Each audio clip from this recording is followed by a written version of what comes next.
कुछ life saving tips इस quiz के माध्यम से। पहला सवाल, कुत्ते मैं तेरा खून पी जाऊंगा, ये डायलॉग किस एक्टर का है? मुझे पता है आप में से अधिकतर लोग एकदम से बोलेंगे एक ही स्वर में, धर्मेंद्र जी का है।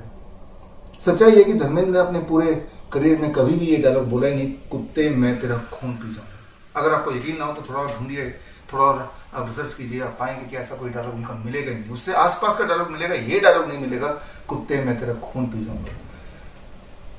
मेरा दूसरा सवाल, मान लीजिए धर्मेंद्र जी इस कुत्ते का खून पी जाते हैं और कुत्ते के बॉडी में रेबीज का वायरस है, तो क्या धर्मेंद्र जी के बॉडी में रेबीज का वायरस आ जाएगा?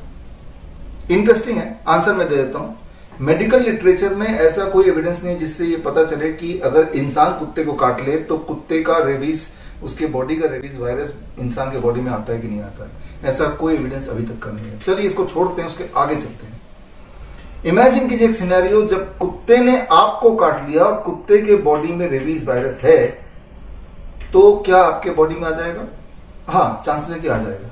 लेकिन मेरा सवाल है कि ऐसे में क्या करना चाहिए? अब मुझे पता है कि एक ही स्वर में आप में से अधिकतर लोग बोलेंगे, बल्कि सारे लोग बोलेंगे, हमें रेबीज का इमीडिएटली डॉक्टर के पास जाके वैक्सीन लगाना चाहिए। जिस प्रकार वो डायलॉग जो धर्मेंद्र जी ने कभी बोला ही नहीं, यूं ही फैला दिया कि वो उनका डायलॉग है या किसी का डायलॉग है, ठीक उसी प्रकार ऐसा कोई सबूत मेडिकल लिटरेचर में नहीं है जिससे साबित होता हो कि कुत्ते के काटने के बाद रेबीज से बचने के लिए वैक्सीन प्रभावशाली हो सकता है। ऐसा कोई लिटरेचर में एविडेंस नहीं है, मेडिकल लिटरेचर में।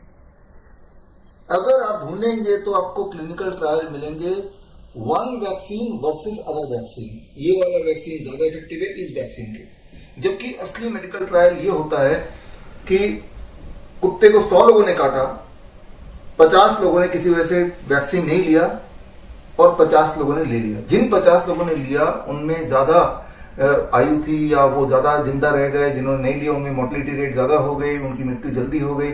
इस तरह से तब जाके आता है कि नो वैक्सीन वर्सेस वैक्सीन। जबकि यहाँ पे जितने भी क्लिनिकल ट्रायल है चालाकी से उन्होंने किया है, vaccine A versus vaccine B, vaccine B versus vaccine C, या वैक्सीन ए 3 बार लगाया गया, वैक्सीन ए को 4 वर्सेस 4 बार लगाया गया। इस तरह के बहुत सारे उल्टे सीधे ट्रायल तो हैं, लेकिन ऐसा ट्रायल आपको कभी नहीं मिलेगा, कहीं नहीं मिलेगा कि भाई वैक्सीन नहीं लगाना वर्सेस वैक्सीन लगाना। There is no trial. इसीलिए ये आपको पता नहीं चलेगा कि वैक्सीन इफेक्टिव है या फिर आपकी बॉडी की, आपके शरीर का इम्यूनिटी इफेक्टिव है।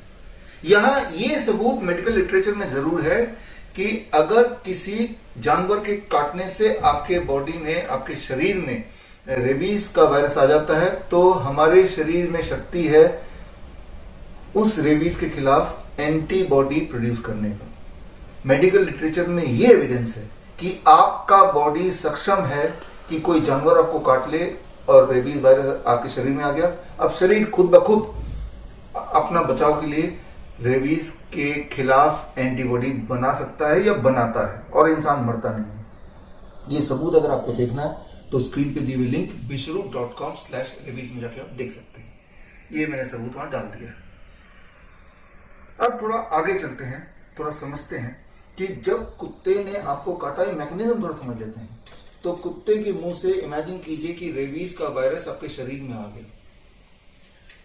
अब रेबीज का वायरस जैसे शरीर में प्रवेश किया, कोई भी वायरस जब शरीर में प्रवेश करता है तो ऑटोमेटिकली हमारा शरीर उसके खिलाफ एंटीबॉडी बनाना शुरू कर ही देता है। ये बॉडी की प्रवृत्ति है। ऐसे में जब आप कुछ देर बाद डॉक्टर के पास भागेंगे, वो बोलेंगे रेबीज का वैक्सीन लगाओ। याद रखिए, रेबीज का वैक्सीन, फॉर दैट मैटर कोई वैक्सीन कोई दवा नहीं है, it is not a drug और ए मेडिसिन। उसके अंदर भी रेबीज का ही मरा हुआ वायरस है। डॉक्टर वैक्सीन के नाम पे, वैक्सीन के इंजेक्शन के थ्रू एक्चुअली आपके बॉडी में मरा हुआ रेबीज वायरस ही डाल रहा है, इस उम्मीद से कि जब बॉडी में मरा हुआ रेबीज वायरस पहुंच जाएगा तो हमारा शरीर उसके खिलाफ एंटीबॉडी जनरेट करेगा। अब थोड़ा बुद्धि लगाइए, सोचिए, कुत्ते ने तो आपके शरीर में ऑलरेडी एक जिंदा रेबीज का वायरस डाल दिया है, तो वैक्सीन के माध्यम से दोबारा एक और रेबीज वायरस डालने से आपके शरीर में कोई एडवांटेज नहीं है, बस कि लेकिन इसका ठीक उलट हो सकता है कि जिस कुत्ते ने आपको काटा हो उसके शरीर में रेबीज का वायरस हो ही नहीं, यानी कि आपके बॉडी में कोई रेबीज गया ही नहीं, फिर भी डर के मारे उस डॉक्टर के कहने पे आपने उस वैक्सीन के माध्यम से खुद ब खुद, मानो ऐसे कि आपने कटवाया अपने आप को, वो मरा हुआ रेबीज का वायरस अपने शरीर में डलवाया, अपने आप को इन्फेक्ट किया जानबूझ के, जबकि असलियत में उस डॉग के शरीर में कोई रेबीज का वायरस था ही नहीं, ना ही वो आपके बॉडी में, आपके शरीर में गया था, लेकिन आपने खुद ब खुद वो कर लिया, तो सिर्फ डर के मारे। अब होता क्या है, मैं ऐसा बिल्कुल नहीं बोल रहा हूं कि रेबीज का वायरस डेंजरस नहीं होता, उससे मौतें भी होती है। होता क्या है कि अक्सर हमारा शरीर खुद ब खुद एंटीबॉडी बना लेता है और हम बच जाते हैं, या अक्सर ऐसा भी होता है कि कुत्ते के शरीर से आपके शरीर में रेबीज का वायरस आया ही नहीं, तो वैसे भी आप बच जाते हैं। इन दोनों केसेस में ही अगर आपने वैक्सीन लिया तो सारा का सारा श्रेय वैक्सीन ले जाएगा, देखो जी वैक्सीन लगाया था तो हम बच गए। लेकिन कहीं उस वायरस की वजह से आपकी मौत हो गई और वैक्सीन अपने तब भी लगाया हो, जैसे कि अक्सर होता है। कुछ दिन पहले भी अखबार में खबर आई थी, मैंने अपने सोशल मीडिया में शेयर भी किया था, तब बोलेंगे अरे यार वो जो वैक्सीन थोड़ा लेट लगा दिया, पहले लगाना था, जबकि पहले कितना होता है लेट कितना होता है ऐसा कोई लॉजिक है ही नहीं। अब सवाल यह आता है, तो ऐसे में क्योंकि रेबीज का वायरस नो डाउट कि खतरनाक तो हो सकता है आपके लिए, कुछ लोगों की जान जाती भी है, जा सकती है, तो ऐसे में अगर कुत्ता काट ले तो क्या करें? जाहिर सी बात है कि रेबीज का वैक्सीन आपकी मदद नहीं करने वाला, इसमें कोई शक नहीं है, इसका कोई मेडिकल लिटरेचर में कोई प्रूफ नहीं। अगर तो है तो मैं आपके साथ 1 लाख रुपए का शर्त लगाने को तैयार, वो प्रूफ लाके दिखाइए। देयर इज नो एविडेंस, सिर्फ एक दूसरे को बोल बोल के और यूं ही उसको फैलाया गया है by the vaccine manufacturing companies, pharma lobbies, ये सारे डॉक्टर्स, लेकिन हाथ में सबूत नहीं। हाथ में सबूत बोलेंगे तो कोई सबूत नहीं। अब एक लॉजिकल सवाल पूछ लेते हैं, इंसान और कुत्ते लाखों साल से इस दुनिया में एक साथ ही रहते हैं, जबकि ये जो रेबीज का वैक्सीन है ये 100 साल पुराना वैक्सीन है। 100 साल से पहले जब कुत्ता इंसान को काटता था, ये रेबीज भी वायरस लाखों साल से, करोड़ों साल से इस दुनिया में है, इंसान के आने से पहले।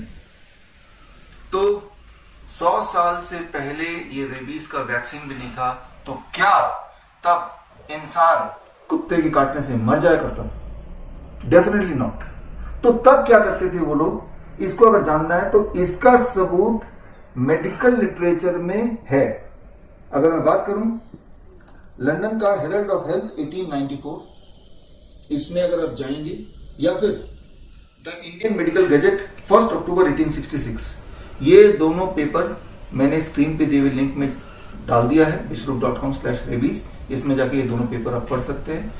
उस वक्त जब किसी को कोई जानवर काट लेता था और वो इन्फेक्शन बॉडी से बाहर निकालना होता था, तो उनके पास 2 तरीके थे। One is known as vapour bath. Vapour bath मतलब वो स्टीम बाथ जिसे बोलते हैं एट 52 डिग्री सेल्सियस, यानी कि बहुत गर्म स्टीम बाथ में 10-15 मिनट 20 मिनट अगर आप रह जाते हैं और बॉडी से पसीना निकलता है तो उससे इन्फेक्शन चला जाता है, और ऐसा 7 दिन तक करना, ये प्रोटोकॉल था उस वक्त। या फिर हॉट वाटर इमर्शन, जो कि हम अपने हिंदू संस्कृति में करते हैं अलग अलग बीमारियों के लिए। Hot water immersion at 40 degree temperature में जब हॉट वाटर बाथ में आप बैठेंगे, यहाँ तक पानी, तब भी आपकी बॉडी से खूब सारा पसीना निकलेगा, खूब सारा फ्लूइड निकलेगा, और ऐसे में भी आपकी बॉडी के अंदर इन्फेक्शन जो है वो भी साथ में निकल जाता है। तो 7 दिन तक हॉट वाटर इमर्शन कीजिए फॉर 30 मिनट्स, और 7 दिन तक या फिर आप कीजिए vapour bath for about 10-15 minutes to 30 minute, जितनी देर आप बैठ सकते हैं, कम से कम 10 मिनट। तो ये प्रोटोकॉल हुआ करते थे। लेकिन जब ये वैक्सीन लॉबी आई, इस तरह के पेपर को छुपा दिया गया, दबा दिया गया। ऐसे सोल्यूशंस जो किसी की जान बचा सकते हैं, ऐसे सोल्यूशंस जो इनएक्सपेंसिव है, ऐसे सोल्यूशंस जिसको करने के लिए आपको किसी डॉक्टर के पास जाने की जरूरत नहीं, किसी हॉस्पिटल के पास जाने की जरूरत नहीं, घर पे ही कर सकते हैं, उन सबको छुपा लिया गया, दबा दिया गया। यहां मैं आपको ये बताना चाहूंगा कि हॉट वाटर इमर्शन, जिसमें आपने देखा ग्रैड सिस्टम से हमारे हजारों पेशेंट जो किडनी फेलियर से ठीक हुए, डायलिसिस से ठीक हुए, जिनका ट्रांसप्लांट भी फेल हो गया वो भी ठीक हो गए, ऐसे हमने सबूत आपको दिए अपनी किताबों के माध्यम से, वीडियोस के माध्यम से। जबकि सच्चाई है, ये जो हॉट वाटर इमर्शन है ये एक एंशिएंट थेरेपी है, लेकिन इसमें देखा गया कि जिन लोगों को पैरालिसिस होती है वो भी इससे ठीक हो जाते हैं। याद कीजिए वो समय जब पोलियो का दौर था, जब हम अपने स्कूल में देखा करते थे, मेरे उम्र के लोग, कि हमारे स्कूल में ऐसे बच्चे आते थे जिनमें ब्रेसेस लगे रहते थे। तो वो जो ब्रेसेस लगे रहते थे जिससे पैरों की मूवमेंट रिस्ट्रिक्ट हो जाती थी और उसके बाद वो परमानेंटली पोलियो या पैरालिसिस के पेशेंट बन जाते थे। ऐसे लोग भी जब हॉट वाटर इमर्शन में अपना पैर डालते, ऐसे बच्चे भी, तो उनके पैर ठीक हो जाया करते थे। वो सारे सबूत अगर आपको चाहिए तो जो लिंक मैंने आपको बताया उसी लिंक में जाके आप वो सबूत भी देख सकते हैं। तो मैं सिर्फ इतना बोलना चाह रहा हूं कि इस तरह से अलग अलग मेडिकल इमरजेंसीज के बहुत ही आसान सोल्यूशन पहले से ही इन्वेंटेड है। उन्हीं सारे जो अलग अलग इन्वेंशन है, अलग अलग एविडेंस बेस्ड टेक्निक्स है, उनका कलेक्शन है ये poem protocol of emergency medicine. ये 68 अलग अलग मेडिकल इमरजेंसीज और उसमें आप घर में रहते हुए घर के सामान से अपने आप को कैसे ठीक करें वो इस बुक में दिया हुआ है। ये बुक हमने 22 अप्रैल वर्ल्ड अर्थ डे में रिलीज किया और इसी दिन हमने लॉन्च किया हिम्स मेडिकल एकेडमी। अच्छे डॉक्टरों की खास जरूरत है, तो हिम्स मेडिकल एकेडमी देश का पहला मेडिकल कॉलेज है जहां इंटीग्रेटेड मेडिकल मेडिसिन के माध्यम से 4.5 साल में हम अच्छे डॉक्टर्स तैयार करेंगे। तो फिलहाल आप डॉक्टर बनना चाहें ना चाहें, लेकिन जब भी कभी कोई मेडिकल इमरजेंसी आए आपके साथ, भगवान ना करे, या आपके आसपास, तो आप उनके अपने काम आए। तो अगर ये किताब को पढ़नी है तो स्क्रीन पर दिया लिंक www.himsmedicalacademy.com में जाके इस बुक को डाउनलोड कर सकते हैं। और साथ में एक किट भी हमने लॉन्च किया है, इसे कहते हैं rapid action kit. First aid kit नहीं, रैपिड एक्शन किट, एकदम काम आए मेडिकल इमरजेंसी में। ये किट कैसे बनाना है, अगर आपको ये सीखना है तो 1 घंटे की फ्री ट्रेनिंग है। वो फ्री ट्रेनिंग के लिए भी www.himsmedicalacademy.com में जाके आप वो फ्री ट्रेनिंग के लिए रजिस्टर कर सकते हैं। याद रखिए, घर के सामान से ही आप बहुत सारे मेडिकल इमरजेंसीज को पूरी तरह से आप काबू में कर सकते हैं, कंट्रोल में कर सकते हैं, किसी की जान बचा सकते हैं।